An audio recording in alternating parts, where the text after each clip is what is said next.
हरे वो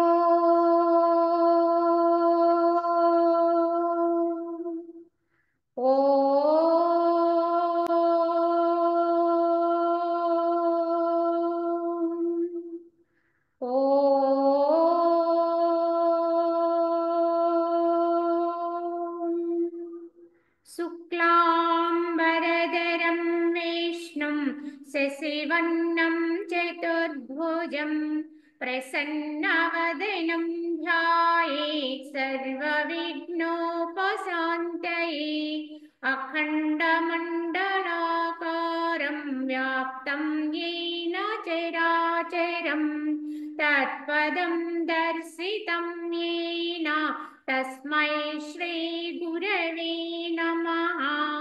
ॐ गुरुर्ब्रह्मा गुरुर्विष्णुः गुरुर्देवो महेश्वरः गुरु साक्षात् परं ब्रह्म तस्मै श्री गुरवे नमः।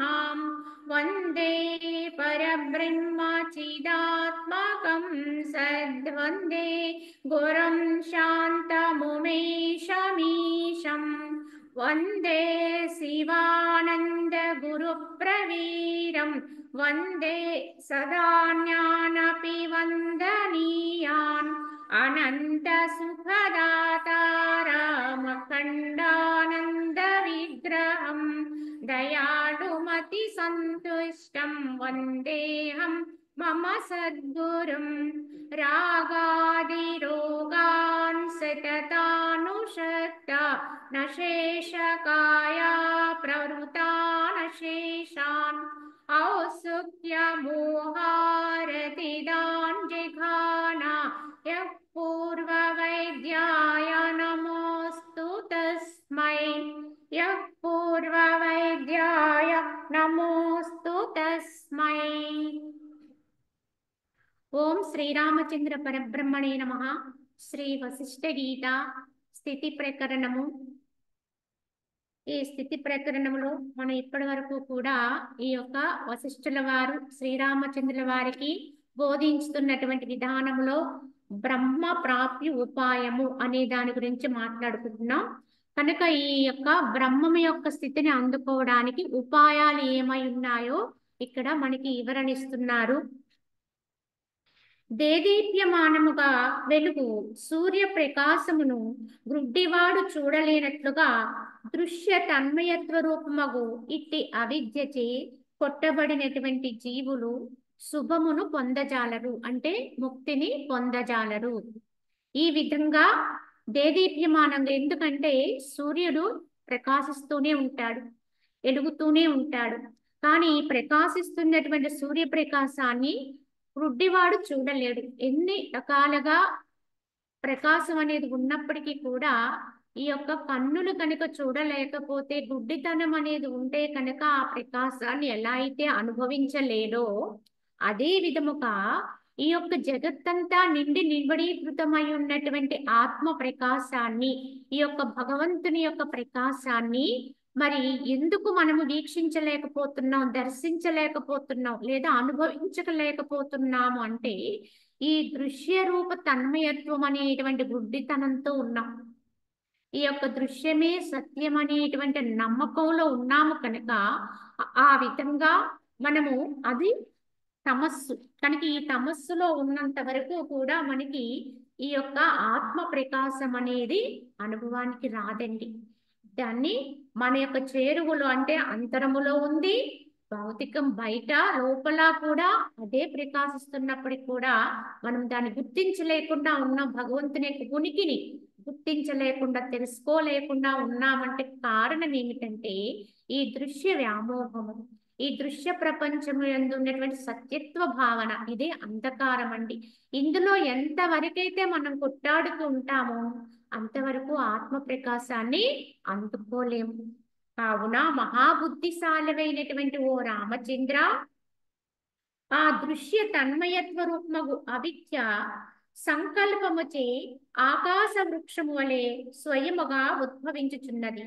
మరియు తత్వ విచారణ చేతను, సమాధి అభ్యాసము చేతను ఆ అసంకల్ప మాత్రము చేతను అభావన అంటే వాసనా సహితముగా సమూలముగా క్షయింప సమస్త పదార్థములందును అసంశక్తి అనేది స్థిరపడుతుంది. కనుక ఈ అసంశక్తి అనేది ఎలా ప్రాప్తిస్తుంది అనేది వివరణిస్తూ ఇక్కడ ఓ రామ,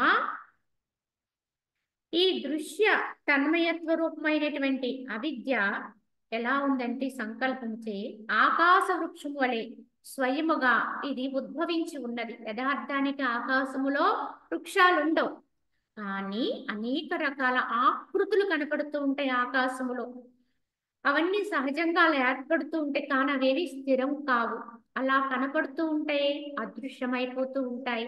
అదే విధముగా ఈ దృశ్య రూప తన్మయత్వం కూడా ఆ విధంగానే ఈ జగత్తుని అవిద్య అనేక సంకల్పముల యొక్క ప్రభావం చేత ఆ విధంగా మనకి ఇవన్నీ సత్యం అన్నట్టుగా గోచరిస్తున్నాయి. కానీ కనిపించిన వాటిని సత్యం అనేటువంటి నమ్మకంతో ఉంటున్నాం ఈ దృశ్య ప్రపంచంలో. కావున ఇవన్నీ కూడా స్వయముగా ఉద్భవిస్తున్నవి. ఈ యొక్క తత్వ విచారణ చేతను సమాధి అభ్యాసము చేతను మరి ఎలా వీటిని నిరోధించుకోవాలంటే వీటికి మందు ఏమిటి అంటే, ఔషధం ఏమిటి అంటే తత్వ విచారణ. కనుక అవి కనిపిస్తున్నాయి కానీ యథార్థము కాదు అనేటువంటి విచారణ ఎవరికి వారమే మన లోపల నుంచే ఈ విచారణ చేసుకోగలిగి ఉండాలి. కనుక ఏవి వాస్తవముగా శాశ్వతంగా ఉండేవి కాదు, ఒకే విధంగా ఉండేవి కదండి. దృశ్య ప్రాపంచిక విషయాలు ఎప్పుడూ మార్పులకు లోనవుతూ ఉంటాయి, ఎన్నో రకాలైనటువంటి ఎగుడు దిగుడులకి లోనవుతూ ఉంటాయి. కనుక ఇలా మారుతూ ఉండేది ఏది కూడా సత్యం కాదండి, చివరికి నాశనత్వాన్ని పొందుతూ ఉంటుంది. కనుక ఇలా మనం విచారణ చేసుకోవడము చేతను సమాధి అభ్యాసం అంటే యోగాభ్యాసం చెయ్యాలంటే తప్పకుండా ధ్యానం అనేటువంటి ఒక అభ్యాసం కలిగి ఉండాలి సాధకుడు. ఎందుకంటే ఎంత అనుకున్నా ఈ జ్ఞానాన్ని మనం నిలుపుకోవాలి అంటే, నేను ఆత్మని అనే భావంతో మనం స్థిరపడాలి అంటే, ఈ దృశ్య జగత్తు యొక్క విధానం మనకి తొలగాలి అంటే తప్పకుండా మనం సూక్ష్మంలోకి వెళ్ళాలండి, అంతరములోకి వెళ్ళాలి. ఎంత లోపలికి వెళితే మనకి అంత సత్యం ఎరుకవుతుంది. కావున ప్రతినిత్యము కూడా ఒక సమయాన్ని కల్పించుకుని తప్పనిసరిగా ఈ సమాధి అభ్యాసం అంటే యోగాభ్యాసానందు సాధనాపరులై ఉండాలి. ఈ విధముగా సమాధి అభ్యాసము చేతను సంకల్ప రాహిత్యము చేతను అంటే ఏ సంకల్పాలు చేయకుండా ఉండేటువంటి ప్రయత్నం, సంకల్పము లేకుండానే వర్తించేటువంటి విధానాన్ని అలవర్చుకోవాలి. కనుక వర్తమానములో ఉండే విధానం, సంకల్పరాహిత్యం అంటే వర్తమానంతో జీవించడం, వర్తమానానికి అనుగుణంగా జీవనాన్ని గడపడం, ఎక్కడివి అక్కడవే విషయాన్ని విడిచిపెడుతూ ఉండాలి, మనసుతో తీసుకోకుండా తేలికగా. కనుక ఈ విధంగా ఉండడము చేతను ఇవన్నీ కూడా ఈ విధంగా మనం ఎప్పుడైతే అభ్యాసం చేస్తామో ఈ వాసన సహితముగా సమూలముగా క్షయిస్తుంది. ఈ దృశ్య జగత్తు యందు భ్రాంతి క్షయిస్తుంది, నశిస్తుంది, తగ్గిపోతుంది. ఎప్పుడైతే ఈ దృశ్య జగత్తు యందు భ్రాంతి అనేది తొలగిందో అప్పుడే సమస్త పదార్థములందు కూడా అసంశక్తి అంటే వేటిని అంటకుండా ఉండేటువంటి అవస్థ ఏర్పడుతుంది. అంటే అన్నిటితోటి ఉంటాం కానీ వేటితోటి మనసుతో అంటని స్థితి అసంశక్తి. మనసు ఆత్మను దరిచేరి ఉంటుంది, దేహము వర్తిస్తూ ఉంటుంది. కనుక దేహ చర్యల రీత్యా అనేక విధానాల్లో ఉన్నప్పటికీ కూడా దేనిని అంటకుండా తటస్థంగా ఉండేటువంటి స్థితి ఏర్పడుతుంది. ఇది సిద్ధించిన వాడికి ఆత్మజ్ఞాన ప్రాప్తండి. కావున సత్యదృష్టి కలుగుగా అసత్యము క్షయింపగా నిర్వికల్పమై స్వచ్ఛ స్వభావమైనట్టి ప్రత్యేగాత్మ జీవునికి లభించు. కావున ఎప్పుడైతే ఇటువంటి సత్యదృష్టి అనేది మానవుడికి అలవడుతుందో, అసత్యం అనేది క్షయిస్తుందో, అప్పుడు నిర్వికల్పమై స్వచ్ఛ స్వభావమైనటువంటి ప్రత్యేగాత్మ అనేది జీవునికి లభిస్తుంది. అంటే జీవుని యొక్క సహజ స్థితి ఏదో అది ఎరుకైపోతుంది, జీవత్వ రహితత్వ స్థితి వస్తుంది. ఎప్పుడైతే సత్య దృష్టి వస్తుందో, అసత్యం అంతా క్షయించిపోతుందో అప్పుడే ప్రత్యేగాత్మ అనేది జీవునికి లభిస్తుంది. కావున అనర్థమునకు హేతుభూతమైనటువంటి దేహేంద్రియాదులందలి అహంభావముచే ఆత్మ అనేది మనకి కనపడకుండా అంటే లభించదు. ఎప్పుడైతే ఈ యొక్క దేహేంద్రియాలతో తాదాత్మ్యం చెందుతూ ఉంటామో ఇదంతా అనర్థ హేతువే. ఇంద్రియాలకి వశమై ఆ ఇంద్రియాల ప్రభావానికి లోనైపోతూ ఉంటాము. అప్పుడు అహంభావం పుడుతుందంటే దేహ అహంకారం. ఈ దేహమే నేననేటువంటి దేహాత్మ భావన, ఇదే అహంకార భావన. ఈ విధంగా ఉన్నంత వరకు ఆత్మస్థితి లభించదు. శరీరాదులతే ఆత్మ యొక్క అభేదాధ్యాసము లేనివాడును మేఘ సమూహవర్జితముకు ఆకాశము వలె అనంత వాసనావర్జితుడు మాత్రమే ఆత్మను పొందగలడు. మరి ఎవరు పొందుతారండి ఆత్మని? ఎందుకంటే దేహ అహంకారం ఉన్నవాడు ఆత్మని పొందలేడు. ఆత్మస్థితి యొక్క అనుభవాన్ని పొందలేదని చెప్పారు. మరి ఎవరికి ఇది అనుభవం అవుతుంది అంటే ఈ శరీరాదులతో ఆత్మ యొక్క అభేదాధ్యాసము లేనివాడు. కనుక ఈ దేహం అనేది ఏదైతే ఉందో అది దేహం భావన కాకుండా ఆత్మస్థితి అంటే అన్నిటిలో ఉండేటువంటి ఆత్మ చైతన్యాన్ని కనుక గుర్తించగలిగితే, కేవలం ఉపాధుల్ని మాత్రమే దర్శించి ఈ ఉపాధి అది, ఆ ఆకృతి ఇది, ఈ వీళ్ళు వాళ్ళు వీళ్ళు అనే భావన తొలగిపోయి ఏకమై ఉన్నటువంటి శక్తితత్వమైనటువంటి చైతన్యాన్ని ఎవరైతే గుర్తిస్తారో, దర్శిస్తారో, అనుభవిస్తారో అటువంటి వారికే ఈ మేఘ సమూహ వర్జితము. అటువంటి వారి స్థితి ఎలా ఉంటుందో చెప్తున్నారు. ఎలా ఉంటుందంటే ఆకాశములో మేఘాలన్నీ కూడా అలుముకున్నాయి. అనేక రకాలైనటువంటి అక్కడ గర్జనలు అంటే పిడుగులు పడేటువంటి శబ్దాలు ఇవన్నీ వచ్చాయనుకోండి. అవన్నీ ఉండగా అదంతా కూడా గందరగోళ పరిస్థితి. కానీ మేఘాలన్నీ తొలగిపోయినాయి, వర్షించేసింది కనుక అన్నీ కూడా సమ్మసిల్లిపోయినాయి, అన్నీ తగ్గిపోయినాయి. అప్పుడు మేఘ సమూహ వర్జితమైపోతుంది. అక్కడ ప్రశాంతంగా ఉంది, ఆకాశం నిర్మలంగా ఉంది. అటువంటి ఆకాశం వలె అనంత వాసనావర్జితుడు. ఎలా అయితే ఆ వర్షించి తగ్గిపోయిన తర్వాత ఆకాశం ఎలా అయితే నిర్మలత్వాన్ని పొందుతుందో అటువంటి నిర్మల తత్వంతో ఉంటాడండి ఈ అనంత చైతన్యత మాత్రమే గుర్తించగలిగిన వాడు. కనుక అక్కడ ఏ వాసనలు ఉండవు, ఏ భావాలు ఉండవు. కనుక అటువంటి ప్రశాంతంగా ఉంటాడండి. ఈ ప్రశాంతత ఎక్కడ ఉంటుంది అంటే అంతరములో ఉంటుందండి, బయట కాదు. బయట ఒకవేళ వాళ్ళు ఎంత జనసమ్మర్దంలో ఉన్నప్పటికీ కూడా లోపల ఈ ప్రశాంతతను అనుభవిస్తూ ఉంటారండి. ఇటువంటి వారికి ఆత్మ లభిస్తుంది అని చెప్పారు. దేహ అహంకారంతో ఉన్నవాడికి ఆత్మ లభించదు, అది నేను అనుకుంటే. కానీ దేహాలకి అతీతంగా అన్నింటిలో ఏకమై చైతన్యంగా ఉన్నటువంటి చైతన్యాన్ని మాత్రమే దర్శిస్తున్న వాడికి ఈ ప్రశాంతం, ఈ శాంతి వచ్చేస్తుంది. ఈ శాంతే మోక్షం అండి. ముక్తి అంటే ఇంకెక్కడో ఏదో కాదు, అది ఒక పదవి కాదు, అది ఒక అర్హత కాదు. ఈ యొక్క నిర్మలమైన ఇదే మన యొక్క సహజ స్థితి. మానవుడు అంటే జీవుని యొక్క సహజ స్థితే ఈ ప్రశాంతత. కనుక తుచ్చము కానిదియు దుఃఖరహితమైనదియు ఉపాధి వర్జితమును బ్రహ్మాశూన్యమును ఆయా కల్పనలన్నిటికీ అతీతమైనది అగు ఆత్మస్వము కొరికే అగును. కావున ఎందుకు ఇదంతా చెయ్యాలి, ఈ స్థితిని ఎందుకు అనుభవించాలంటే అది చాలా ఉన్నతమండి, గొప్పది, తుచ్చము కాదు. దానికంటే మేటి అయినది ఏదీ లేదు. అందు దుఃఖానికి తావు లేదు. ఈ స్థితి ఏర్పడిన వాడికి ఎన్నటికీ మళ్ళీ దుఃఖము వచ్చే ప్రశ్నే లేదని. కనుక దుఃఖరహితమైనది, అది ఒక ఉపాధికి మాత్రమే పరిమితమైనది కాదు, అది ఎంతటా వెలుగుండేది. అది భ్రమ అంటే భ్రమ కాదండి, అది యథార్థం, సత్యం, పరమసత్యం. ఆయా దృశ్య కల్పనలన్నిటికీ కూడా కల్పితమా అంటే కల్పితము కాదు. కనుక అటువంటి కల్పనలన్నిటికీ అతీతమైనటువంటి ఆత్మ సుఖం ఏదైతే ఉందో ఆ సుఖము కొరకే మనము ఈ యొక్క ప్రయత్నం అంతా చెయ్యాలి. వాసన లేకుండా ఉంచుకోవడం, ఈ సంకల్పాలకు అతీతంగా అవడము, వర్తమానంలో జీవించటము, ధ్యానాది అభ్యాసములు చేయటము. ఎందుకొరకు ఇంటువంటి ప్రయత్నం చెయ్యాలండి అంటే ఇంత అమృతమయమైనటువంటి స్థితి ఏదైతే ఉందో ఇంకా దీనికి మించిన అవస్థ మరొకటి లేదండి. ఎప్పటికైనా జీవుడు ఈ స్థితిని పొందే ముక్తిని పొందాలి తప్ప వేరే గత్యంతరం లేదు. కనుకనే ఎవరి కొరకు వాళ్ళమే ఈ ప్రయత్నాలు చేసుకోవాలి. ఎవరి కొరకో కాదు, మన కొరకు మనం చేసుకోవాలి.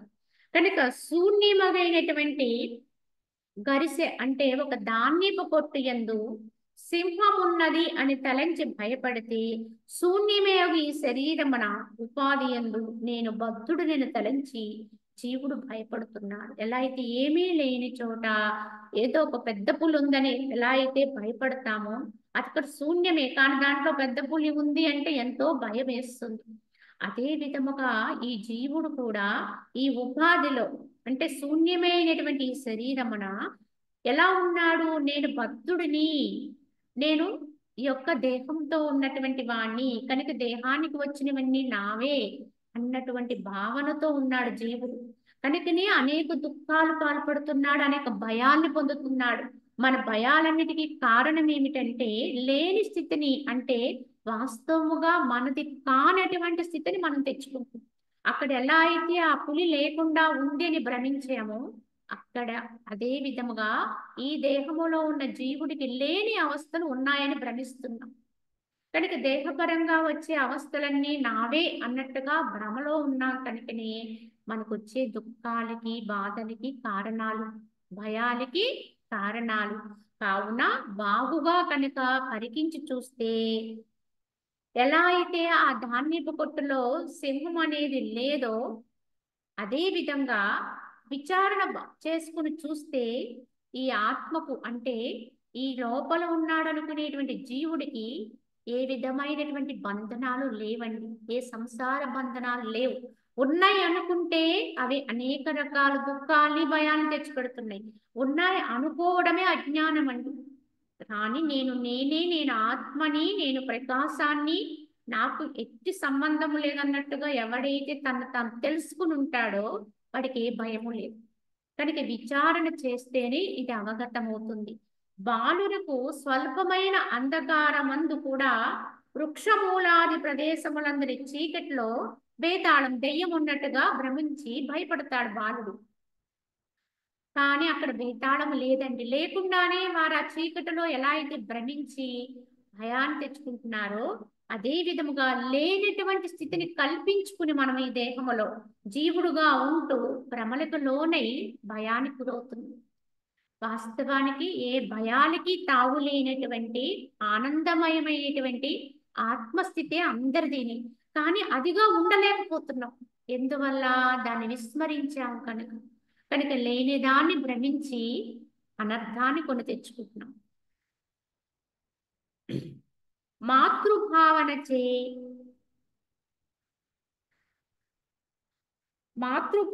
చే కామని కారమును మరుచునట్లు చేయించున్నది. కల్పనానుసారమే పదార్థములు అర్ధక్రియా సమర్థములగనని భావం ఇక్కడ చెప్తున్నారు. ఇక్కడ ఒక స్త్రీమూర్తిని తీసుకున్నారు. ఆ స్త్రీమూర్తి పట్ల మనకుండే భావన ఎలా అయితే ఉందో, ఆమె పత్న, తెల్ల అనేది మన యొక్క మనసుకు సంబంధించిన విషయం అని. పత్ని అంటే ఒక రకంగా భావన వస్తుంది, తల్లి అంటే ఒక రకమైన భావన వచ్చింది. ఇంతకీ ఈ రకాల భావాలు, ఈ రకమైన స్థితులు ఎలా ఏర్పడ్డాయి? మనసుకొచ్చే భావాలను బట్టి ఈ వ్యత్యాసం వచ్చింది. ఏ రకమైన దృష్టితో, ఏ భావనతో చూస్తావో అటువంటి తలంపులే వస్తాయండి. ఒక స్త్రీమూర్తిని చూడగానే ఎవరికైనా తల్లిగా భావించామనుకోండి, మాతృభావన కలుగుతుంది, గౌరవ భావన వస్తుంది. కానీ అదే స్త్రీని కామవాంఛతో చూసేదనుకోండి, రకరకాల భావాలతో వచ్చేవి వేరే తలంపులు వస్తాయి. అంటే ఇక్కడ ఎక్కడ వ్యత్యాసం ఉంది అంటే మనస్సులో వచ్చే భావనలో వ్యత్యాసం ఉందండి. అది శుద్ధిగా ఉంటే అంతా శుద్ధిగా ఉంటుందండి. అదే విధముగా ఈ దృశ్యం పట్ల, ఈ యొక్క జీవత్వం పట్ల కూడా మనం చూసే భావనను బట్టే మార్పు ఉందండి. జీవుడుగా చూసామనుకోండి, అడు జీవుడుగానే ఉంటాడు. నేను జీవుడనే భావనతో ఉన్నాం, దేహ అహంభావనతో ఉన్నామనుకోండి, మనకి ఎప్పుడూ ఈ యొక్క జగత్ విషయమునందే కొట్టాడుతూ ఇందొచ్చేటువంటి అనేక రకాలైనటువంటి ద్వంద్వాల్ని అనుభవించాలి. కానీ దేవుడుగా మనం భావించుకున్నాం అనుకోండి, మన తలంపు దేవుడుగా అంటే ఆత్మగా తలంపులో ఉన్నామనుకోండి, అది అతి పవిత్రమైపోతుంది. కనుక నేను అపవిత్రుణ్ణి అనుకుంటే అపవిత్రతలోకి వెళ్ళిపోతాం, నేను పవిత్రుణ్ణి అనుకుంటే పవిత్రతను పొందుతాం. కనుక మనం ఎప్పుడూ కూడా మన పట్ల మనము ఎలా ఉండాలి? చక్కగా మనం ఏదైతే సత్యమైందో ఆ సత్య భావనలోనే ఉండాలి. మనల్ని మనం ఎప్పుడు ఉన్నతంగానే భావించుకోవాలి. అధికులుగానే భావించుకోవాలి. ఏ విషయములో అధికులు అంటే దేహ అహంకారములో అధికులం కాదండి. ఆత్మ విషయంగా నాకంటే గొప్పవాడు ఇంకొకటి లేదు అన్నట్టుగా పరమ తృప్తితో ఆనందంతో ఉండాలి. ఇదే నిజమైన నిత్యానందం. ఇదే సహజానందం. దీనికి బయట అవస్థలతోటి వ్యవస్థలతోటి పని లేదండి. ఎప్పుడు ఉన్నతులమే, ఎప్పుడు అధికులమే. అంటే అన్నింటికంటే ఉత్తమమైన స్థితిలోనే ఉండాలి. ఇలా మనల్ని ఎప్పుడు ఉత్తములుగానే భావించుకుంటే ఉత్తములుగానే ఎదుగుతాం. అదే కాకుండా మనల్ని దుఃఖితులుగా, దీనులుగా, హీనులుగా భావించుకున్నాం అనుకోండి, దిగజారిపోతాం. కనుక మనల్ని ఎప్పుడూ లేవనెత్తుకుంటూ ఉండాలి ఉన్నతంగా. ఎప్పుడు గొప్పవారు. గొప్పవారంటే ఆత్మ విషయంగా చాలా సహజమైనటువంటి ఆనంద స్వరూపులుగా మనం భావన చేసుకోవాలి. ఇదే వ్యక్తిత్వ వికాసన శిక్షణ అని చెప్తున్నారు కదా, వ్యక్తిత్వాన్ని ఉన్నతం చేసుకోమని చెప్తారు. ఇవాళ దీనికోసం ఎన్నో కోర్సులు పెడుతున్నారు. నువ్వు గొప్పగా తెలుసుకో, నువ్వు సమర్థవంతుడని తెలుసుకో, ఏదైనా చెయ్యగలనని తెలుసుకో, ఇలా చెప్తారు. ఇంతకీ ఇదంతా ఎక్కడి నుంచి వస్తుంది? ఈ యొక్క ఆత్మస్థితి యొక్క అనుభవంలోంచి వస్తుంది. అవన్నీ పైన కోర్సులండి. యథార్థంగా నువ్వు ఆత్మను పట్టుకోగలిగితే ఏ కోర్సు అవసరం లేదు. నువ్వు సహజంగానే ఉన్నతుడు అయిపోతావు. సహజంగానే నీ వ్యక్తిత్వం ఉన్నతం అయిపోతుంది. అందరికీ కూడా వందనీయమైన వ్యక్తిత్వం వస్తుందండి. లోకానికి ఆదర్శవంతమైన జీవితాన్ని గడపగలుగుతాం. ఈ విధానంలోనే జీవనాన్ని నడిపించుకునే ప్రయత్నంలో ఉండాలి. ఈ ప్రకారముగా భావనానుసారమే పదార్థమును ఫలమును కలగజేయుటను కాంచి విజ్ఞుడైనటువంటి వాడు పదార్థములకు ఒక నిశ్చిత రూపము లేదని వచించుచున్నాడు. కనుకనే భావన మాత్రంగానే ఏదైనా మారిపోతుంది అనేది గుర్తించుకుని భౌతికంలో కూడా ఏ పదార్థానికి ప్రత్యేకమైన భావన, ఎందుకంటే మనకి అప్పుడు మంచి భావన వస్తే మంచిగా అనిపిస్తుంది, లేదా వారి పట్ల వేరే భావన వస్తే వేరేగా అనిపిస్తుంది. కనుక ఎక్కడా కూడా ఇది నిశ్చితం కాదు. ఏ ఒక్క స్థితి కూడా శాశ్వతంగా ఉండేది కాదు. మిత్రుడు శత్రుడైపోతాడు, శత్రుడు మిత్రుడైపోతాడు. ఎందుకంటే ఇక్కడ భావన మారిపోతే అది మారిపోతుంది. కనుక ఏది కూడా ఎప్పుడూ అలానే ఉండిపోతుంది అనేది ఏదీ లేదండి జగత్తులో. కావున అదేదో మన యొక్క ఆత్మభావనకి తీసుకెళ్లితే, దాన్ని ఉన్నతం చేసుకోగలిగితే, దాని ఎందు మన భావాన్ని సిద్ధం చేసుకోగలిగితే అది మారదు. ఇవన్నీ మారిపోతే కానీ అది మారదండి. జగత్తు విషయాలన్నీ మార్పునికి లోనైవే కనుక మారిపోతూ ఉంటాయి. కొంతసేపు అలా ఉంటుంది, కొంతసేపు ఇలా ఉంటుంది. కానీ ఆత్మస్థితి అనేది అందితే అది మారదండి. అది సహజం. కనుక దాన్నే పట్టుకోవాలి. కాబట్టి ఓ రామచంద్ర, సర్వదృశ్య పదార్థములు కూర్చునేటువంటి సంకల్పము నీవు త్యజించి సుషుప్తి ఎందువలే ఏ సంకల్పము లేని వాడవై నీ యొక్క పరమార్థ ఆత్మరూపముతో స్థితుడు అయ్యుండు. కావున ఓ రామచంద్ర, ఈ యొక్క సర్వదృశ్య పదార్థముల గురించిన సంకల్పాలన్నిటినీ కూడా త్యజించు, విడిచిపెట్టు. ప్రత్యేకంగా నువ్వు ఏ సంకల్పాలు చేయొద్దు. వాటంతట అవే నడుస్తూ ఉంటాయి. కనుక ఏ సంకల్పము లేని వాడివై ఆ యొక్క సుషుప్తిలో ఉన్నవాడిలాగా పరమానందమును అనుభవిస్తూ ఈ జగత్తుని ఒక స్వప్న మాదిరిగా వీక్షిస్తూ నీ యొక్క పరమార్థ ఆత్మరూపముతో స్థితంగా ఉండని చెబుతూ ఓ రామచంద్ర, మణి జడమగుటచే తన యందున దృశ్యం యొక్క ప్రతిబింబమును నివారింపచాలదు. నీ వంటి చైతన్య రూపులో అట్లు కాదు. ప్రయత్నముచే అంతఃకరణమునందలి దృశ్య ప్రతిబింబములను నివారింపగలరని భావన. ఎందుకంటే ఒక మణి తీసుకుందాం. ఈ మణి జడం. అది జడమగుట చేత తన యందున దృశ్యం యొక్క ప్రతిబింబాన్ని నివారణ చెయ్యలేదు. అంటే ఆ యొక్క మణిలోకి ప్రతిబింబించే దృశ్యాన్ని మార్పు చెయ్యలేదు. అది ఏ రకంగా ఉంటే ఆ విధంగానే అది ప్రతిబింబిస్తుంది తప్ప దాంట్లో మార్పులు చేయటానికి దానికి అధికారం లేదు. అది జడం. కానీ నువ్వు జడం కాదు కదా ఓ రామా, నువ్వు చైతన్య రూపుడివి. కనుక చైతన్యంతో ఉన్నావు కనుక ప్రయత్నము చేయి.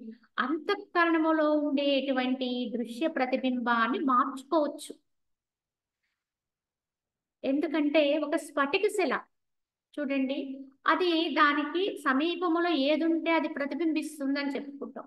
ఆ దృశ్యాన్ని ఉన్నట్టుగా అది ప్రతిబింబిస్తుంది. అలానే ఒక అద్దమైన అంతే. అద్దము కూడా దృశ్యాన్ని ఉన్నట్టుగా అది ప్రతిబింబించి చూపిస్తుంది అంతే. అంతవరకే చేయగలదు. కానీ ఇప్పుడు మనం యథార్థంగా తెలుసుకుంటే అందరం కూడా చైతన్య రూపులం, చైతన్య స్వరూపులం. కనుక ఈ చైతన్య తత్వంతో ఉండేటువంటి వారిలోకి ఈ దృశ్యం అనే జగత్తు ప్రతిబింబిస్తూ ఉంటుందండి.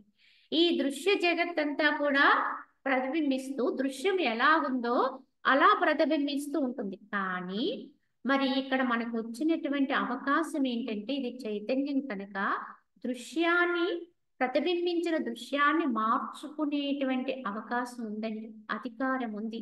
ఇది చైతన్య తత్వం కనుకనే దృశ్యం ఎలా ఉన్నా దాని పట్ల ఉండేటువంటి భావాన్ని, దాని స్థితిని లోపల నువ్వు మార్చుకోవచ్చు. ఈ భౌతిక ప్రపంచం ఎలా ఉన్నా, దాని స్థితిగతులు ఎలా ఉన్నా, ఆ విధానం ఎలా ఉన్నా, అది భయానక దృశ్యమైనా, నీ భయానక దృశ్యంగా అది నీ లోపలికి ప్రతిబింబించినా నువ్వు చైతన్యంగా ఉంటావు కనుక ఆ భయానక దృశ్యాన్ని కూడా నువ్వు సవరణ చేసుకుని ఆ దాన్ని కూడా భయరహితంగా నువ్వు తెలుసుకోవచ్చు. అందులో భయం ఏముంది అన్నట్టుగా నువ్వు భావనతోటి, తలంపుతోటి, విచారణతోటి దాని నుంచి నువ్వు బయటపడవచ్చు. అంటే ఏంటి? దృశ్యము యొక్క విధానానికి ప్రభావం అవ్వాల్సిన అవసరము ఈ అంతఃకరణానికి లేదు. ఈ అంతఃకరణములో మార్పును చేసుకునే అధికారము జీవుడికి ఉందండి. చైతన్యంతో ఉన్నాం కనుక తప్పకుండా సంస్కరణ చేసుకోవచ్చు. సంస్కరణ అనేది లోపల జరుగుతూ ఉండాలి. బయట మార్పు అనేది మన వల్ల కాదు, ఎవ్వరి వల్ల కాదండి. బయటని అంతటినీ సంస్కరణ చేయటం అనేది ఏ ఒక్క గొప్ప గొప్ప సంస్కారకర్తలకు కూడా అది వీలు కాదు. ఏదో కొంతవరకు చేయగలరు తప్ప మొత్తం మార్చడం ఎవ్వరి వల్ల కాదు. కానీ దాని పట్ల ఉండేటువంటి స్థితిని, భావాన్ని మార్చుకుని ఎవరికి వాళ్ళమే దాన్ని మనము లోపల సంస్కారం చేసుకోవచ్చు. దాన్ని సంస్కరించుకోవచ్చు, ఉన్నతం చేసుకోవచ్చు, తప్పుని కూడా ఒప్పు చేసుకోవచ్చు, దోషాన్ని కూడా పవిత్రం చేసుకోవచ్చు. తీసుకునే విధానాన్ని బట్టి ఉంటుంది. కనుక ఈ అంతఃకరణంలో దేన్నైనా శుద్ధి చేసుకోవచ్చు. ఆ ఉన్నదాన్ని ఉన్నట్టుగా ప్రతిబింబించవలసిన అవసరం లేదు. అన్నిటికీ అతీతంగా మారచ్చు. ఇవన్నీ నిజం కాదనేటువంటి యథార్థ దృష్టికి వెళ్ళిపోయి అతీతమైనటువంటి ఆత్మస్థితిలోకి వెళ్ళొచ్చు. కనుక అది ఎలా ఉంటే నేను అలా ఉంటాను అనుకుంటే మూఢత్వం అవుతుందండి. కావున ప్రతి ఒక్కరూ లోపల మనకు వచ్చేటువంటి సహజంగా పరివర్తన అనేది మన లోపల జరగాలండి. మార్పు అనేది జరగాలి. కావున ఓ రామచంద్ర, నీ అంతఃకరణమున ఏ ఏ జగత్ పదార్థములు ప్రతిబింబిస్తున్నాయో అవన్నీ కూడా మిథ్య నిశ్చయించి దానితోట ఆసక్తి కలిగి ఉండవలదు. సరే, ఈ దృశ్యమంతా కూడా లోపల అంతఃకరణలో ప్రతిబింబిస్తున్నాయి. కానీ వాటి పట్ల మీకు యథార్థ భావన రావాలి. అవన్నీ కూడా వాస్తవం కాదు. ఈ జగత్ పదార్థాలను ఏవేవేది స్ఫురిస్తున్నాయో అవన్నీ భ్రమ మాత్రం, మిథ్య, వాస్తవంగా సత్యమైనవి కావు అనేటువంటి నిశ్చయంతో అసంశక్తిని పొందొచ్చు. అంటే వేటితోటి అంటకుండా ఉండే స్వభావాన్ని తెచ్చుకోవచ్చు. లేక ఆయా పదార్థములన్నీ పరమార్థము కంటే వేరు కాకుండానే ఉన్నవి కాబట్టి అవి సత్య ఆత్మస్వరూపము లేని అంతఃకరణము నిశ్చయించి అనాదియు అనంతమైనటువంటి ఆత్మరూపమని భావించవచ్చు. ఇక్కడ రెండు రకాలు చెప్పారండి. ఈ అంతఃకరణములో ప్రతిబింబించేటువంటి దృశ్యము అంతా కూడా సత్యము కాదు, భ్రమ మాత్రమే, యథార్థము కాదు అనేది అంతఃకరణంలో నీకు నీవు విచారణతోటి నిశ్చయించుకుని వాటి పట్ల అసంశక్తితో ఉండు. అంటే వేటిని అంటకు, దేనితోటి కూడా సంశక్తి లేకుండా నువ్వుగానే ఉండు. ఇది నిన్న ఆత్మస్థితికి చేరుస్తుంది. ఇది ఒకటి. అన్నిటినీ విడిచిపెట్టి నువ్వుగా అయిపో. ఇంకొకటి ఏమిటి అంటే అదే దృశ్యము నీ అంతఃకరణలో ప్రతిబింబిస్తున్నటువంటి అదే దృశ్యాన్ని ఆత్మమయంగా దర్శించడం, పరమాత్మమయంగా. ఏదైతే నువ్వు పొందాలనుకుంటున్నావో, ఏ భగవంతుడైతే దర్శించాలనుకుంటున్నావో, సాక్షాత్కరింప చేసుకోవాలనుకుంటున్నావో, అదే దైవత్వాన్ని నీ యందు ప్రతిబింబించేటువంటి దృశ్యమునందు అంతటినీ కూడా దాన్ని వీక్షించు. ఎవరిని చూసినా, దేన్ని చూసినా, ఎక్కడ చూసినా, ఏ విధానములో అయినా ఉన్నది దైవమే, ఉన్నది ఆత్మయే, ఉన్నది బ్రహ్మమే అనేటువంటి ఏకత్వ భావన. ఇంకా అన్యంగా దాన్ని చూడకపోవడం. ఇంకా అన్యంగా చూడకపోతే దేని చూసినా అదే చూస్తే ఇంక వేరుగా ఏం కనిపిస్తుందండి? ఇటువంటి వారిని, ఇటువంటి భక్తులంటూ ఉంటే భగవంతుడు ఎక్కడ దాక్కోవాలా అని వెతుక్కుంటాడట. అంటే ఏంటి? వెతుక్కుంటాడు అంటే అర్థం ఏంటి? వారు దేన్ని చూసినా అదే చూస్తున్నారు, దేవుణ్ణే చూస్తున్నారు. మరి వీరికి కనపడకుండా ఉండాలంటే భగవంతుని తరమా అండి? ఎక్కడో ఒక చోటే చూస్తాను, ఒక వస్తువులనే చూస్తాను, ఒక విగ్రహములోనే చూస్తాను అనేటువంటి తలంపుతో ఉంటే భగవంతుడు అక్కడ ఉన్నాడు అనుకుంటాం. కానీ అది కదలేదైనా, కదలకపోయినా, స్థిరంగా ఉన్నా, ఏదైనప్పటికి కూడా అది ఒక వ్యక్తి రూపంగా ఉన్నా, ఇతరత్ర జీవుల రూపంగా ఉన్నా, ఒక వస్తు రూపాలుగా ఉన్నా, భగవంతుణ్ణి దర్శించగలిగే స్థితి ఏర్పడింది అనుకోండి. ఆత్మని దేవుణ్ణే చూస్తున్నాడు అనుకోండి. అప్పుడు దేవుడు ఎక్కడ దాక్కుంటాడండి? దాక్కోవడానికి తావెక్కడుంది? కనుక ఇటువంటి భక్తుడి నుంచి నేను మరుగుపడలేను.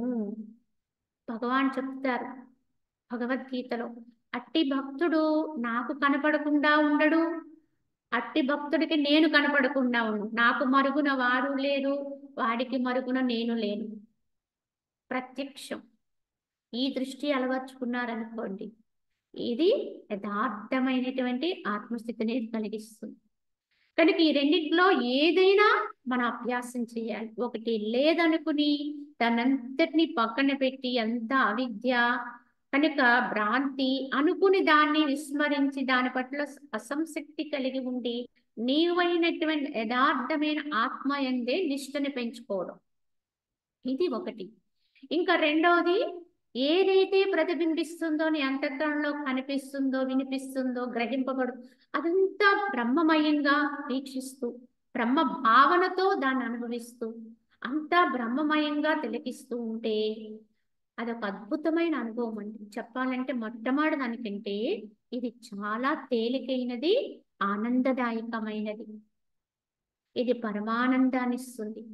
ఈ రకంగా జగత్తులో వ్యవహరిస్తూ కూడా ఆనందమయుడై ఉంటాడు.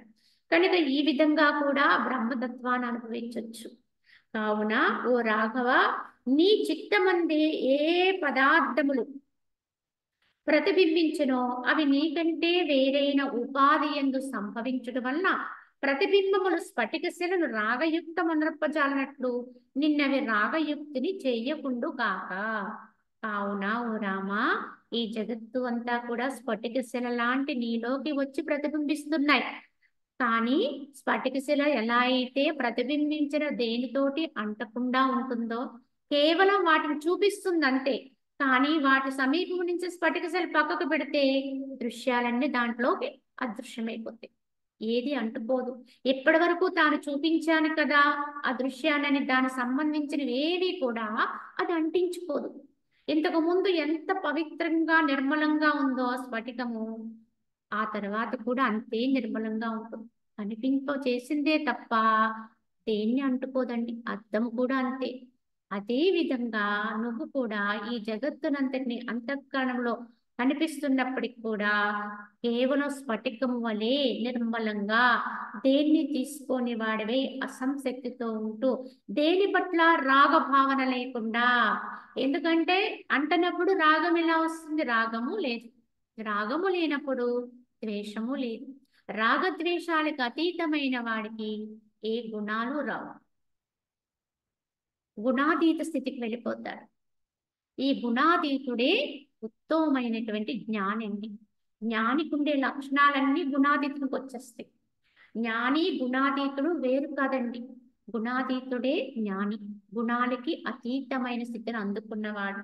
కావున ఓ రామచంద్ర, పదార్థముల యొక్క మనన రాగరహితమగు స్ఫటికశిల యందు పదార్థముల ప్రతిబింబములు ప్రకట రూపమున ప్రవేశించినప్పటికీ ఇది నిర్లేపముగా ఉన్నదే ఆ పదార్థముల యొక్క విచిత్ర రంజన్ను పొందనట్లుగా దృశ్య పదార్థముల యొక్క మనన వాసనారహితముగు నీ చిత్తమందును ప్రకట రూపముగు జగత్ వ్యవహార ఇచ్చ ప్రవేశించు కాక అన్నారు. దానిచే నీ యందు ఏ విశేషమును కలగకుండు కాక అన్నట్టు. ఎందుకంటే పదార్థముల యొక్క అయినటువంటి మననం రాగరహితమైనటువంటి స్ఫటిక శిలయందు, ఎందుకంటే ఏ పదార్థాలను అయితే ప్రతిబింబిస్తుందో ఆ వేటి పట్ల కూడా ఆ స్ఫటిక శిలకి ప్రత్యేకమైనటువంటి మననం ఉండదు. వాటిని మళ్ళీ స్ఫురణ చేసుకోవడం, గుర్తు చేసుకోవడం, వాటి పట్ల రాగాన్ని పెంచుకోవడం ఇత్యాదివి ఉండవు. కావున అది ఎలా అయితే నిర్లేపముగా వాటిని అంటకుండా దేన్ని కూడా అంటనదే అసంశక్తితో ఉన్నట్టుగా నిర్మలంగా ఉంటుందో, ఆయా పదార్థముల యొక్క విచిత్రమైనటువంటి రంజన అంటే రంగుల్ని, వర్ణాల్ని ఏది కూడా అంటించుకోదు. రకరకాల వర్ణాలతో ఉన్న పదార్థాలు దానిలో ప్రతిబింబిస్తాయి, కానీ ఏ వర్ణాన్ని తీసుకోదు. కేవలం కనిపింపజేస్తుందంటే ఒక ఆకుపచ్చని ఆకులో పెట్టారండి స్ఫటికాన్ని, స్ఫటిక శల్ని, అది ఆకుపచ్చ రంగులోకి వచ్చేస్తుంది. ఒక ఎర్రని వస్త్రంలో పెట్టారండి, ఎరుపు రంగులోకి వచ్చేస్తుంది. కానీ దాని నుంచి ఇలా పక్కకు తీయగానే అది ఏ రంగుని తీసుకోదు, దాని సహజమైన స్థితిలోనే ఉంటుంది. కావున ఈ విధంగానే ఈ దృశ్య పదార్థముల యొక్క మనన వాసనారహితమైనటువంటి చిత్తం ఎవరికైతే ఉంటుందో, అదే విధంగా ఈ యొక్క వ్యవహారములో చరిస్తున్నప్పటికి కూడా ఎవరికైతే ఈ దృశ్య పదార్థముల గురించినటువంటి మననం కానీ వాసనలు కానీ ఎవరిలోకైతే చొచ్చుకుపో కేవలం ఉంటారండి, వాటి విషయాల్ని వాటిగా అనుభవిస్తూ ప్రవర్తన చేస్తూ వ్యవహారం చేస్తూ ఎప్పుడెప్పుడు ఎక్కడెక్కడ ఎవరికి ఎలా ఉపయోగపడతారు చక్కగా, కానీ దేన్ని తీసుకోరు. దాని ప్రభావాన్ని మనసుతో తీసుకోకుండా ఏ ఒక్క వాంఛ లేకుండా నిష్కామంగా ఉంటారు. చెప్పాలంటే వీళ్ళే నిష్కామ కర్మాచరణ చేయగలుగుతారు. అంటే ఏ ఫలాన్ని ఆశించకుండా సత్కర్మాచరణ చేస్తారు, మంచి కర్మ చేస్తారు, పరహిత కర్మ చేస్తారు, నలుగురికి ఉపయోగపడతారు. ఎవరైనా ఒక మంచి సలహా ఏదైనా అడిగితే హితవు చెప్తారు, అన్నీ చేస్తారు. కానీ దేన్ని తీసుకోరండి, వాటి గురించి మరలా వాళ్ళు మననం చెయ్యరు. కనుక దేని పట్ల వాళ్ళకి రాగం ఉండదు, ద్వేషం ఉండదు. అటువంటి చిత్తమందు ఈ ప్రకట రూపమున జగత్ వ్యవహార ఇచ్చ ప్రవేశించదు. కావున కేవలం ఉంటారు తప్ప ఈ జగత్ రూపమైనటువంటి ఈ యొక్క ప్రకట రూపం జగత్ వ్యవహారం ఏది కూడా అందుకు ప్రవేశం ఉండదు. కేవలం తటస్థమండి. ఇది అలవర్చుకోవాలి. ఇది ముముక్షు యొక్క లక్షణం. చెప్పాలంటే జీవన్ముక్తుల లక్షణం అండి. ముముక్షువు ఈ స్థితికి వెళ్ళాలి. మోక్షాన్ని అర్థించేవాడు క్రమంగా సాధన యొక్క పరిపక్వత చేత ఈ తత్వాన్ని అందుకోగలుగుతాడు. ఈ విధంగానే నిరంతర ప్రయత్నం ఉండాలండి. మనం చేసుకునేటువంటి అనేక రకాలైనటువంటి సాధన అనుష్ఠానాలతో పాటు ఈ చిత్తాన్ని ఇలా నియంత్రించుకునే విధానమే ముఖ్యం. ఇది ఉంటేనే ఏ సాధనాక్రమమైనా ఫలిస్తుంది. ఈ స్థితి లేకుండా, ఈ విధమైనటువంటి చిత్తస్థితి లేకుండా మనకి కేవలం సాధనలు చేసేస్తే ఆ ఫలం కూడా అంతంత మాత్రమే. కేవలం ఏదో ఒక మార్గాన్ని ఎంచుకుని అందులో ఉన్నాం కనుక అందరూ చేస్తున్నారు నేను చేసేస్తాను అన్నట్టుగా అయిపోతే అసలు మనకు దక్కదండి. కనుక ఈ చిత్తాన్ని ఎప్పటికప్పుడు ఇలానే ప్రక్షాళకం చేసుకోవాలి. మనల్ని మనం నిష్కామంగా చేసుకోవాలి, శుద్ధి చేసుకోవాలి. ఏమీ లేనటువంటి స్థితిలోకి తీసుకెళ్ళాలి. అది ఎంతో ఉత్తమమైనటువంటి చిత్తస్థితి అండి. శూన్యం అంటే అన్నిట్లో ఉంటుంది, కానీ అది లోపలేమీ ఉండదండి. ఒకనొకప్పుడు దీని గురించి ఒక చిన్న విధానములో శ్రీకృష్ణునికి సంబంధించినటువంటి కథ చెప్తాను. ఇంతకు ముందు కూడా మీకు చెప్పే ఉంటాను. ఏమిటంటే శ్రీకృష్ణుడికి ఎప్పుడు కూడా ఉండేది ఏమిటి అంటే మురళి. ఇదంటే ఆయనకి ఎంతో ఇష్టం. వంశీ కూడా తోడు పెట్టుకుని ఎప్పుడు వదలరు ఆయన, వెంటనే ఉంటుంది. కనుకనే ఆయన చేతిలో పట్టుకుని ఉంటారు, లేకపోతే మొలని పెట్టుకుని ఇలా ఆయనతో ఉంటూ ఉంటుంది. చివరికి ఆయనకి అష్టభార్యలతో ఉండేటువంటి విధానములో ఆ యొక్క పట్ ఆ యొక్క పట్టపురాళ్ళందరితో కూడా ఉండే సమయంలో కూడా ఆయన మురళి వదిలేవారు కాదు, ఎప్పుడు చేతే ఉంది. చివరికి ఒకసారి ఆ యొక్క వంశీ అంటే ఆ యొక్క మురళి అంటే ఆ యొక్క అష్టభార్యలకు కూడా ఒక రకమైనటువంటి అసూయ కలిగిందట. ఏమిటి, మనతోడు ఎప్పుడెప్పుడో కొంత సమయం మాత్రమే ఆయన కేటాయించుకుని ఉంటారు, కానీ ఎప్పుడు ఉంటుందే ఈ మురళి తోడుగా, ఏమిటి విచిత్రము, దానికి ఉన్న గొప్పతనం ఏమిటి అనే ప్రశ్న వారిలోకి వచ్చింది. ఇదే ప్రశ్న రుక్మిణీదేవి కూడా వచ్చిందట. వచ్చినప్పుడు ఎలా మరి ఈ విషయం తెలుసుకోవడం, ఎవరిని అడగాలి, ఎలా అడగాలి అనుకుంటూ ఉండేదట ఆవిడ. స్వామిని అడిగితే బాగుండదేమో అనుకునేది, కానీ ఎప్పుడన్నా కొన్ని అడుగుదామని ఎప్పుడు కూడానే ఉండేది మురళి. ఒక రోజున ఆయన రుక్మిణీదేవి యొక్క భావన కనిపెట్టి కావాలని ఆయన మురళి పక్కన పెట్టి శయనించి నిద్రపోతారు, నిద్రపోయినట్టుగా నటిస్తారు. అప్పుడు వెంటనే ఈ మురళి ఒంటరిగా చిక్కింది, సరే స్వామిని ఎలాగోనూ అడగలేను, కనీసం ఈ మురళిని అడుగుదాం, అసలు దీని గొప్పతనం ఏంటో అని ఆవిడ వెంటనే ఆ మురళి తీసుకుని ఆ భవంతికి వెలుపలకు వచ్చి రహస్యంగా అడుగుతుంది, ఓ మురళి, మురళి నువ్వెంత అదృష్టవంతురాలివే, ఎంతో మంది ఆయన స్పర్శ కోసం అల్లాడిపోతుంటారే, అటువంటిది నువ్వు ఎప్పుడూ కూడా ఆయన చేతిలో ఉంటావు, ఆయన అధరామృతం, ఎందుకంటే ఎప్పుడూ ఆయన నిన్ను చక్కగా మీటుతూ ఉంటే అది ఎంత భాగ్యమైన విషయము, కనుక నువ్వు పలుకుతూ ఉంటావే రాగాలు, నువ్వు ఇంత గొప్పదానివే, ఇంత అదృష్టం ఏమైంది, నువ్వు ఏం పుణ్యం చేసుకున్నావు అని చెప్పి ఆ మురళిని ప్రశ్నిస్తుంది రుక్మిణీ మాత. ప్రశ్నిస్తే అప్పుడు చెప్తుంది మురళి ఆమె పలుకులతో, అమ్మా ఇంతకీ నా గొప్పతనం ఏమిటని కదా నీ ప్రశ్న, నా లోపలికి ఒకసారి చూడమ్మా అందట. సరే అని చెప్పి ఆవిడ ఆ యొక్క మురళిని పట్టుకుని లోపల చూస్తుంది. ఏముంది అంటే ఏమీ లేదు, బోలు, లోపలంతా ఖాళీ, ఏమీ లేదు. దానికి పైన 3 రంధ్రాలు ఉన్నాయి, వాటిని మేపుతూ ఉంటారు, ఆయన శబ్దాన్ని చేస్తూ రాగాన్ని పలికిస్తారు. ఏమీ లేదు కదా, ఏమీ లేదు కదమ్మా అంటే ఏమీ లేదు. మరి అందుకేనమ్మా నేనంటే ఆయనకి ఇష్టం అంటుంది. నా లోపల ఏమీ లేదు కనుకని నేనంటే ఆయనకి ఇష్టము అని చెప్తుంది మురళి. అప్పుడు అర్థమవుతుంది అమ్మకి, అంటే మనసు ఎవరికైతే ఈ విధంగా ఏమీ లేని స్థితిలోకి వెళ్తుందో అది పరమాత్మకు అర్పితం, భగవంతుడికి అంత ప్రియం. కనుక భగవాన్ కృష్ణుడు ఎందుకు మురళిని వదలకుండా ఉండేవారంటే ఇది సాధక లోకానికి ఈ విషయాన్ని తెలపడం కొరకు, తెలియచేయటం కొరకు. ఎవరైతే వీళ్ళ లోపల ఏమీ లేని స్థితిలోకి వెళ్తారో, అంతరములో లోపల ఏమీ లేకుండా ఉంటారో వాళ్ళే నాకు యథార్థ భక్తులు, వాళ్ళంటే నాకు ఎంతో ఇష్టం. ఎందుకంటే దేవుడంటే నాకెంతో ఇష్టం అని చెప్పేవాళ్ళు కోకొల్లలండి, కానీ ఇట్టి భక్తుడంటే నాకు ఇష్టం అని చెప్పుకునేటువంటి స్థితిలోకి వెళ్ళామనుకోండి, ఇంకా దానికంటే పరమానందం ఇంకేముంది చెప్పండి. కనుక ఆ మురళిలాగా మారగలిగితే, అంతరంలో ఏమీ లేకుండా అవ్వగలిగితే అదే పరమానందం అండి. పరమాత్మకి అత్యంతమైన సన్నిహితత్వం, అదే ఆకర్షణ. ఈ విధంగా గ్రహించుకోవాలని మనకి ఆ యొక్క వృత్తాంతం ద్వారా తెలియచేశారు.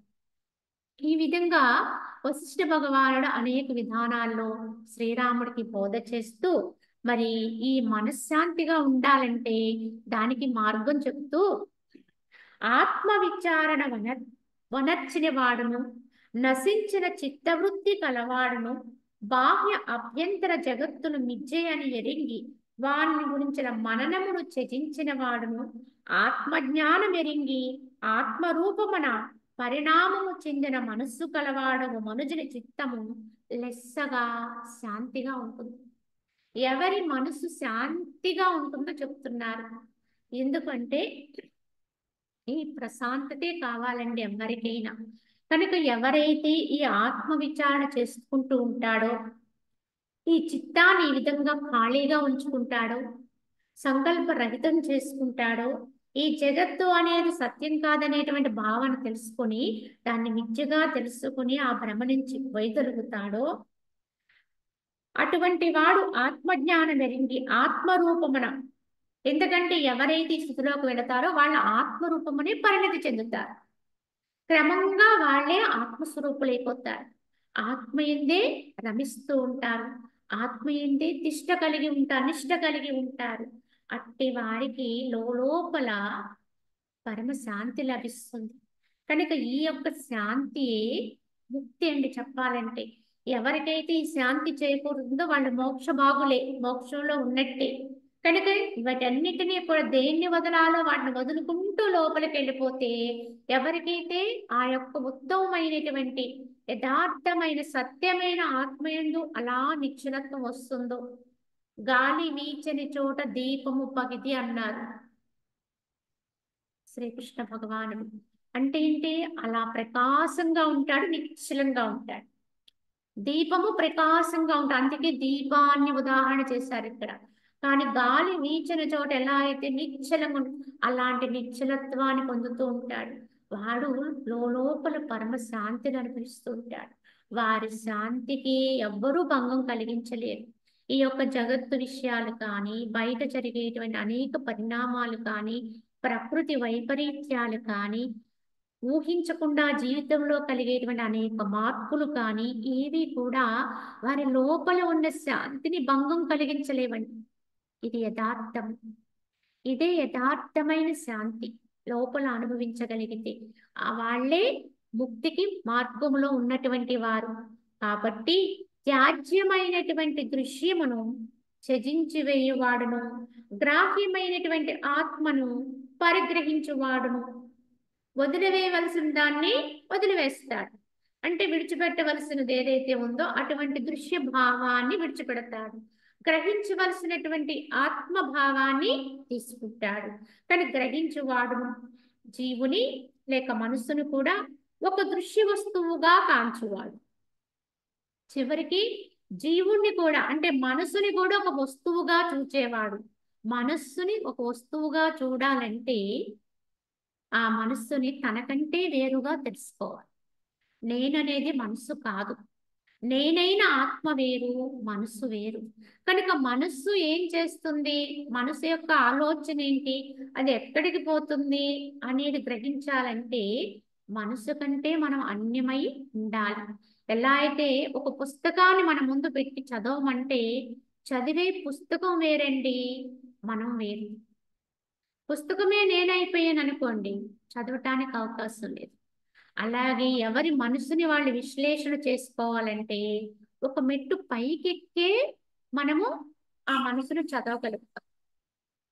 అంటే మనస్సు కంటే కూడా ఉన్నతమైనటువంటి ఆత్మస్థితిలోకి వెళితేనే, నీ సహజ స్థితిలోకి వెళితేనే మనసుని నిష్పక్షపాతంగా, ఎందుకంటే మళ్ళీ అక్కడ పక్షపాతం, మనసుగా మనం ఉన్నామనుకోండి, దాంతో కలిసిపోయి ఉన్నామనుకోండి, అక్కడంతా పక్షపాతమే. ఎప్పుడూ మనం ఏం చేస్తాం, మనల్ని మనం సమర్థించుకుంటూ ఉంటాం. సహజంగా మనం చేసే తప్పిదమే ఇది. మన మనసు చేసిన తప్పిదాన్ని కూడా మనము కప్పెట్టుకుంటూ ఉంటాం. ఇది మంచిదే, ఇది పర్వాలేదు, నేను అలా చేశాను, ఇది తప్పు కాదు కదా. మనం చేసిన దోషాలను కూడా మనమే వాటిని సవరణ చేసేసుకుంటూ అవన్నీ మంచివే అనే భావనలో ఉంటాం. అందుకే ఎవరి తప్పు వారికి తెలియదు అన్నారు. తప్పు తెలియాలంటే మనసు యొక్క ఆలోచన తీరులో ఉన్నటువంటి దోషం మనకు తెలియాలంటే ఒక్క అడుగు ముందుకి వెయ్యాలి, ఒక్క మెట్టు ఎక్కాలి. ఆ ఒక్క మెట్టే ఆత్మస్థానం అండి. దాన్ని దాటి ముందుకెళ్ళాలి. అది లేని స్థితిలోకి, దాన్ని చదవగలిగే స్థానంలోకి వెళ్ళాలి, ఎక్కి కూర్చోవాలి. అప్పుడు నీకు కింద స్థాయిలో ఉన్న మనసు యొక్క స్థితిగతులు అర్థమవుతాయి. దాన్ని ఏమైనా ప్రక్షాళితం చేయాలన్నా, సవరణ చేయాలన్నా అక్కడుంటేనే నీకు సాధ్యమవుతుంది తప్ప దాంతో కలిపేసుకుని ఉంటే సాధ్యం కాదు. ఎప్పటికీ ప్రక్షాళితం అవ్వదండి. కనుక దోషం అనేది మన దోషం మనకి ఎరుకవుతూ ఉండాలి. కావున చూడండి, ఆత్మ కథ అని రాసుకుంటారు చాలా మంది మహానుభావులు. మనకి కొంతమంది ఈ విధంగా రాసుకున్న వాళ్ళ జీవిత చరిత్రలు ఉన్నాయండి ఆత్మ కథలుగా. వాటికి ఒక ప్రత్యేకత కూడా ఉంటుంది. ఇంచుమించు యోగి ఆత్మకథగా మనకిచ్చారు యోగానంద గారు, అది ఆత్మకథే. కానీ చూడండి అక్కడ ఎన్నో సార్లు తనని తాను దునుమాడుకుంటారు ఆయన. తన మానసిక స్థితిని విమర్శనాత్మకంగా చూసుకుని ఎన్నోసార్లు ఆ తప్పిదాన్ని కూడా ఎత్తి చూపిస్తారు, దాంట్లో ఉండే దోషాన్ని కూడా బయట పెడతారు. మరి పెట్టారు అంటే ఆ స్థాయికి వెళ్ళారంటే వాళ్ళు ఎక్కడుండి రాశారండి అదంటే వాళ్ళు ఈ మనస్సుని దాటినటువంటి ఆవల స్థాయికి వెళ్ళి ఆత్మస్థానంలో ఉండి లిఖిస్తారు. అలా లిఖించినటువంటి ఆత్మ కథలే ఎంతో మందికి అవి ఆచరణ యోగ్యములవుతాయి. అటువంటి వాటినే సందేశాత్మకంగా తీసుకోగలుగుతారు ముందు తరాల వాళ్ళు. అంతే తప్ప మనసుతో కలిసిపోయి రాసుకున్న రాతలేవి కూడా చెల్లుబాటు కావు. అవి ఎవరికి కూడా అంతగా ప్రయోజనము లేదు, ఎవరు వాటికి విలువను కూడా ఇవ్వరండి. అవునా, ఈ విధంగా మనం తెలుసుకోవాలి. ఈ మనస్సుని చదవాలంటే మనస్సుని దాటి ఊర్ధ్వంగా మన యొక్క స్థితిని పెంచుకోగలిగితేనే దాన్ని మనము సంస్కరించుకోగలుగుతాం. కావున ఈ యొక్క మనసుని కూడా ఒక దృశ్య వస్తువుగా గాంచువాడును, ప్రకాశమగు చైతన్యమున కన్యముగా దేనిని కాంచనవాడవు, మనుజుని మనసు లెస్సగా శాంతిని పొందుతుంది. ఈ రకంగా ఎవడైతే గుర్తించి ప్రకాశమైనటువంటి చైతన్యానికి కన్యముగా, అంటే ఆ యొక్క పరమమైనటువంటి చైతన్యం ఏదైతే ఉందో, బ్రహ్మం అని చెప్పుకునే చైతన్య స్థితి ఏదైతే ఉందో, దానికంటే అన్యముగా దేన్ని చూడని వాడు ఎవడైతే ఉంటాడో అటువంటి మనుజుని యొక్క మనస్సు లెస్సగా శాంతిని పొందుతుంది. అలాగ మనస్సుని ఎవరైతే సంస్కారం చేసుకుని తాను వీక్షించే ప్రతి దాంట్లోనూ కూడా భగవంతుణ్ణి ఆత్మనే దర్శించే స్థితికి వెళ్ళగలుగుతారో వారు పరమ శాంతిని అందుకోగలుగుతారు. జీవించి ఉండగానే ఇక్కడే ఆ శాంతి స్థితిని అనుభవించగలుగుతారు. మేలుకుని ఉండదగిన ఆత్మతత్వ విషయమై మేలుకుని ఉండువాడును మహా అజ్ఞానమయమగు సంసార మార్గమును నిద్రించువాడు అయినటువంటి మనుజుని చిత్తము మిక్కిలి శాంతి పొందుతుంది.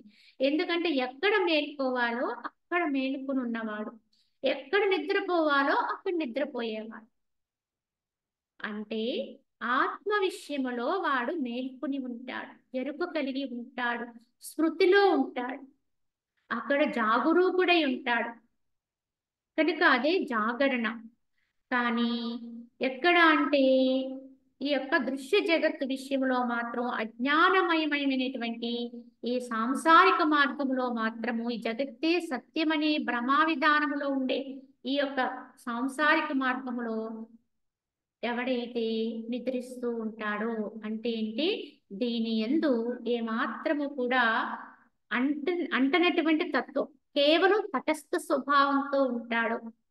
అక్కడ మాత్రము చాలా అప్రమత్తతో ఉంటాడు, ఇక్కడ మాత్రం పట్టించుకోడు, ఏదొస్తే దాన్ని తీసుకుంటూ ఉంటాడు, యథాలాపంగా జీవిస్తూ ఉంటాడు, యథాలాపంగా ఈ యొక్క జీవన క్రియను నడుపుకుంటూ ఉంటాడు. ఇలా ఎవడైతే ఉంటాడో వాడు పరమశాంతిని అనుభవిస్తాడు. అందుకే చెప్తారు, జ్ఞానికి ఏది పగలో అజ్ఞానికి అది రాత్రి అన్నారు. అంటే ఏమిటి, జ్ఞాని ఎక్కడైతే మేలుకుని ఉంటాడో, ఏ విషయములో అయితే జాగరూకుడై ఉంటాడో అక్కడ అజ్ఞాని నిద్రపోతూ ఉంటాడు. అంటే ఆత్మతత్వంగా జ్ఞాని ఎరుగుతూ ఉంటే అజ్ఞాని అక్కడ చాలా తమస్సులో ఉంటాడు, నిద్రపోతూ ఉంటాడు. కానీ అజ్ఞాని ఎక్కడ ఎరుకులో ఉంటాడు, మెలకులో ఉంటాడు అంటే ఇహపరమైనటువంటి విషయంలో సాంసారికమైనటువంటి ఈ భ్రాంతిలో చాలా తెలివితేటలతో ఉంటాడు, చాలా ఎరుకతో ఉన్నట్టుగా ఉంటాడు, ఇదే నిజమనే భ్రమలో ఉంటాడు, ఇలా దీంట్లో పడి జీవిస్తూ ఉంటాడు. కానీ ఈ విషయంలో జ్ఞాని పట్టకుండా ఉంటాడు. కనుక ఇక్కడ నిద్రపోతాడని చెప్పడానికి కారణం అది. కావున ఈ విధంగా ఎవరైతే ఇక్కడ నిద్రపోతూ అక్కడ ఎరుకుతూ ఉంటారో వారికి పరమ శాంతి అండి. వీటిని అలా తీసుకుంటూ వీటిని పట్టించుకుంటూ తటస్థంగా ఉంటూ అక్కడ మాత్రం స్మృతిలో ఉంటాడో వాడు ఎప్పుడూ శాంతిలోనే ఉంటాడు. కనుక సర్వదృశ్య సుఖములకును అవధి అయినటువంటి బ్రహ్మదేవుని సుఖమును వరకు కల సమస్త ప్రాపంచిక సుఖములందును అత్యంత వైరాగ్యము కలిగి ఉండడం వలన సరసములను అరసములు అయినటువంటి సమస్త పదార్థములందును భోగకాల పర్యంతమే రమ్యములుగా ఉండే సమస్త భోగములందును విరక్తి కలిగిన వాడును వాని యందు ఏ కోరిక లేనివాడగు మనుజుడు మనసు మిక్కిలి శాంతిని పొందుతుంది. ఇంకా ఎవరి మనసు ఎలా ఉంటే శాంతిని పొందుతుంది అంటే ఈ యొక్క సర్వదృశ్య సుఖములకు కూడా అవధి అయినటువంటి ఆ యొక్క బ్రహ్మదేవుని సుఖము మొదలు, అంటే అన్ని సుఖాల కంటే గొప్ప సుఖము ఆ బ్రహ్మదేవుడు పదవి పొందితే అనుకుంటాం. ఆ సుఖం మొదలు సామాన్యమైన ప్రాపంచిక సుఖముల వరకు కూడా, అంటే ఇది ఇంత చిన్నది అదంత పెద్దదని లేదు. ఏ సుఖమైనప్పటికీ కూడా ఒక్కటిగానే ఎవడైతే చూస్తాడో, దాన్ని దీన్ని కూడా పట్టకుండా ఎవడైతే ఉంటాడో, దాని యందు అంత గొప్ప సుఖం స్వర్గలోక సౌఖ్యాలైనప్పటికీ కూడా ఎవడైతే ఆశించకుండా ఉంటాడో, వైరాగ్యయుక్తుడై ఉంటాడో, అంటే వాటి పట్ల కూడా కాంక్షలు లేనివాడై ఉంటాడు. అలాగే సరసములు అరసములు, ప్రియములు అప్రియములు, ఇలాగా మనకి పనికొచ్చేవి అంటే ఏమిటి, మనకు ఉపయోగపడి ఉపయోగం లేనివి, ఇలా రకరకాలు ఉంటాయి. ఈ అన్ని పదార్థముల యందు కూడా ఇవన్నీ కూడా భోగకాల పర్యంతమే ఇవన్నీ రమ్యములుగా కనిపిస్తాయి. ఈ భోగాల యొక్క కాలాన్ని అనుభవించేటంత వరకు ఇవన్నీ కూడా సుందరంగా అనిపిస్తాయి, రమ్యాలుగా అనిపిస్తాయి అనే విషయాన్ని గుర్తించి సమస్త భోగముల యందు కూడా వైరాగ్య భావంతో ఉండేవాడు, విరక్తి భావంతో ఉండేవాడు, దేన్ని అతిగా తీసుకునేవాడు, ఏ కోరిక లేనివాడు ఎవరైతే ఉంటారో వారి మనసు ప్రశాంతంగా ఉంటుంది. అక్కడ ఏ పురుగు పుట్టదు, హాయిగా ఉంటాడు, ప్రశాంతంగా ఉంటాడు. ఎలా అయితే ప్రశాంతంగా ఉండేటువంటి కొలను ఉందనుకోండి, అది ఎంత ప్రశాంతంగా ఉంటుందో అలా ఉంటాడు. కానీ దాంట్లో ఏదైనా ఒక చిన్న రాయి వేశారనుకోండి, అల్లజడి మొదలైపోతుంది. కానీ ఎవరిలో అయితే ఈ అలజడి పుట్టదో వాళ్ళు మనసు శాంతిగా ఉంటుంది. కనుక ఆత్మయని జలములో ఏకత్వం పొందా, అనాది జడ అజ్ఞాన ఆకాశము విలీనమైపోవా, ఎండయందు మంచు యొక్క సమూహం వలె విషయ సంగము నశించిపోవా, మనుజుని చిత్తము మహాప్రశాంతిని పొందుతుంది. ఇంకా ఎలా ఉంటే ప్రశాంతత వస్తుంది అంటే ఆత్మయని జలముతో ఏదైతే ఏకత్వాన్ని పొందుతారో, ఎలా అయితే అనేక రకాలుగా ప్రవహించుకుంటూ వెళ్ళిపోయినటువంటి నీరంతా కూడా సముద్రాన్ని చేరి ఎలా అయితే లక్ష్యాన్ని పొందాను అనుకుంటుందో, అలానే ఈ మనసు అన్నింటిలోంచి కూడా ఉపరతి చెంది అన్నింటిలోంచి కూడా వెనక్కి తిరిగి ఆత్మ అనే జలముతో కలిసిపోతుందో, అలాగే అనాది జడ అజ్ఞానాకాశం విలీనమైపోవా, ఎప్పటి నుంచో అనేక జన్మల కాలము నుంచి ఉన్నటువంటి ఈ అజ్ఞానమైనటువంటి ఈ జడాకాశం అంతా కూడా ఎవరిలో అయితే విలీనమైపోతుందో, ఇది ఇప్పుడొచ్చింది కాదు, అనేక జన్మల నుంచి మనతో వస్తూనే ఉంది ఈ జీవత్వంతో.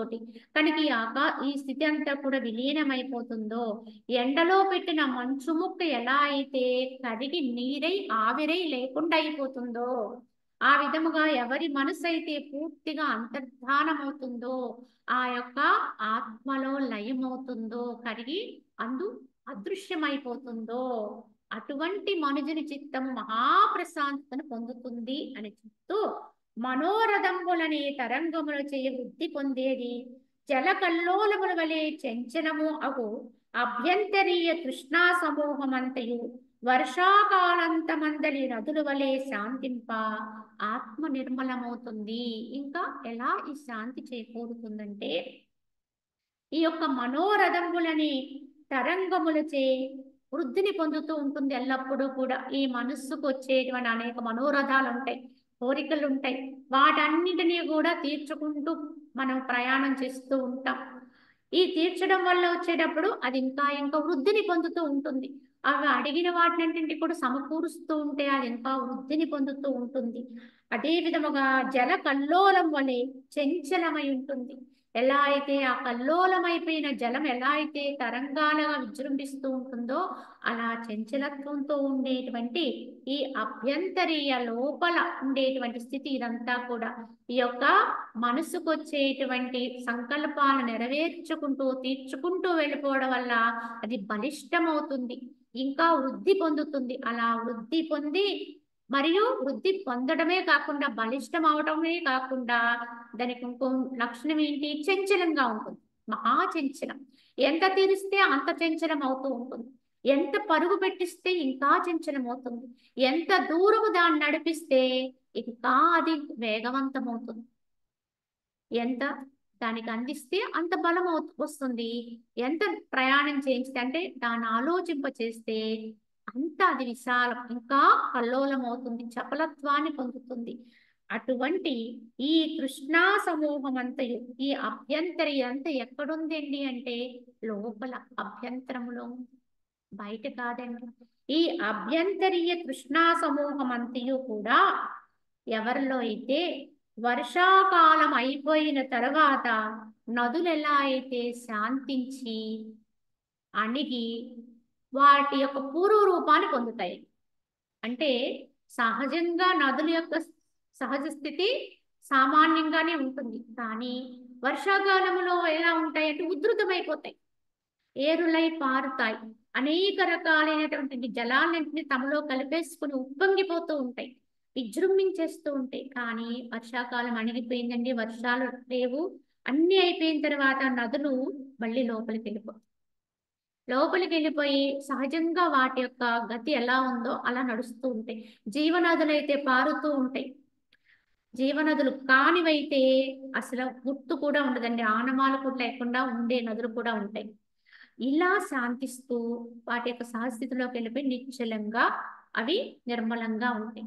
అలా ఈ యొక్క మనసు యొక్క స్థితి ఎవరికైతే అణుగుతుందో, తమ లోపలికి తామే తెచ్చుకుంటారో వారి మనసు కూడా వాటి యొక్క సహజ స్థితిలోకి వెళ్ళి సహజత్వంతో ఉంటాయి.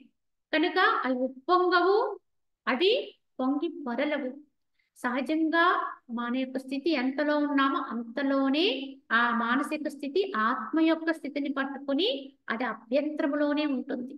అది ఎప్పుడు లోపలే ఉండే స్థితి. ఇదే పరమశాంతికి మూలమండి.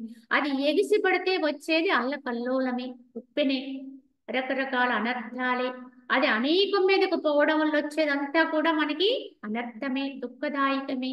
కనుక ఇది గుర్తించి ఎవరైతే తమ మనస్సును తమ యొక్క వశములోకి తెచ్చుకుంటారో, అంటే ఆత్మ యొక్క వశంలోకి తీసుకొస్తారు, దానికి అధీనం చేస్తారో వారే పరమ తృప్తిగా సంతుష్టులై ఆనందంగా జీవించగలుగుతారు అని చెబుతూ వశిష్ఠుల వారు ఇప్పటి వరకు కూడా మనకి అనేకమైన ఉపమానముల చేత ఈ బ్రహ్మ ప్రాప్తి ఉపాయాలతో చెబుతూ మనశ్శాంతికి మార్గం కూడా తెలియజేస్తున్నారు. దీనికి మరికొంత విశ్లేషణ మనం వచ్చే భాగంలో తెలియజేసుకుందాం. హరి ఓం తస్సత్.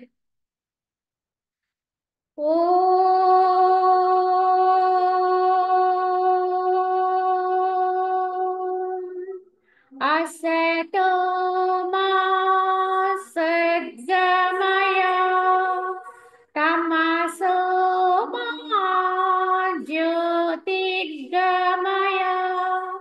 मृत्योर्मा अमृतंगमय